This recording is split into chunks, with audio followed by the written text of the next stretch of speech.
দীর্ঘদিনের দাবি পূরণ করার পাশাপাশি ভোটের আগে দেয়া কথা রাখলেন রায়গঞ্জের বিধায়ক কৃষ্ণ কল্যাণী।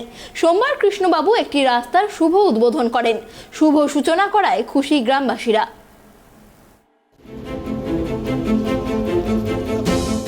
দীর্ঘদিন ধরে রাস্তার বেহাল অবস্থা ছিল।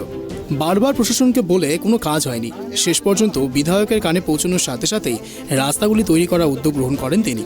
পশ্চিমবঙ্গের মুখ্যমন্ত্রী মমতা বন্দ্যোপাধ্যায়ের অনুপ্রেরণায় রায়গঞ্জের বিধায়ক কৃষ্ণ কল্যাণী তহবিলের বিধায়ক এলাকা উন্নয়ন প্রকল্প ফান্ড থেকে রায়গঞ্জ বিধানসভা এলাকার বাহিন গ্রাম পঞ্চায়েতের সোহারই এলাকার সুরজ কলোনি গ্রামে 100 মিটার রাস্তার শুভ সূচনা করেন তিনি।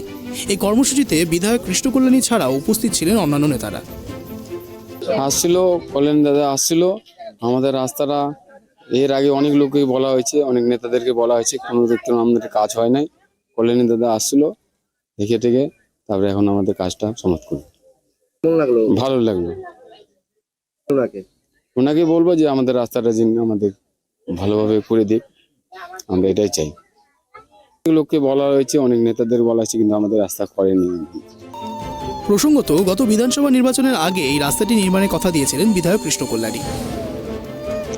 আজকে দেখুন এই সুরজ কলোনিতে আমি এসেছি, এখানে আমি রাস্তার উদ্বোধন করলাম। এটা আমাদের বিধায়ক তহবিল থেকে প্রথম কোনো কাজের সূচনা হলো। আজকে আমি যখন বিধানসভা ভোটের সময় দাঁড়িয়েছিলাম তখন এই এলাকাবাসীর এই রাস্তার দাবি রেখেছিলেন। আমি ওনাদেরকে প্রতিশ্রুতি দিয়েছিলাম, আমি যদি বিধানসভা থেকে জিতে আসি তাহলে সর্বপ্রথম আমার কাজ হবে এই রাস্তাটা তৈরি করা। তো আজকে সেই প্রতিশ্রুতি আমি পালন করার জন্য এসেছি। আজকে আমার বিধায়ক তহবিল থেকে প্রথম এই রাস্তার কাজ উদ্বোধন হলো, কাল থেকে এখানে কাজ চালু হবে। কথা মতো দাবি পূরণ হওয়ায় খুশির আবহাওয়া ছড়িয়েছে গ্রামবাসীদের মধ্যে। উত্তর দিনাজপুর থেকে প্রসূন মৈত্রীর রিপোর্ট, ট্রাইব টিভি।